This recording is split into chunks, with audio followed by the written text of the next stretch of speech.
C'est très clair. Il y a une condamnation absolue du M23, une demande même de poursuivre les criminels de guerre qui en font partie et qui devront répondre de leurs crimes. Et puis surtout de demander un véritable dialogue entre les pays de la région. Il faut d'abord arrêter tout soutien externe à la rébellion et entamer un véritable dialogue. Il faut que l'on puisse à un moment donné, non seulement entre le Congo et le Rwanda, mais avec tous les pays de la région, repartir, reconstruire. Et il y a des thèmes importants comme celui des réfugiés, de la protection des frontières, de l'exploitation des ressources, qui sont des thèmes fondamentaux à traiter un jour dans un dialogue. Mais la première chose, c'est d'arrêter la rébellion. Et c'est pour ça que la condamnation très forte du M23, comme la condamnation de tout soutien extérieur, étaient des éléments importants de la réunion. Si le président Paul Kagame est sorti, pourquoi?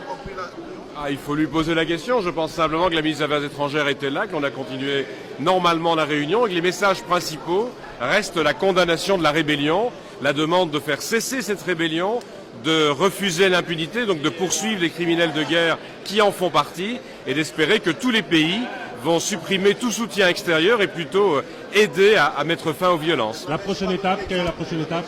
La prochaine étape, pour ce qui nous concerne, nous irons bien entendu au sommet de la francophonie à Kinshasa. J'espère que ce sera l'occasion encore de nouer des contacts sur le terrain. J'espère surtout que d'ici là, on verra progresser la situation. Mais il appartient d'abord aux pays de la région de renouer le dialogue.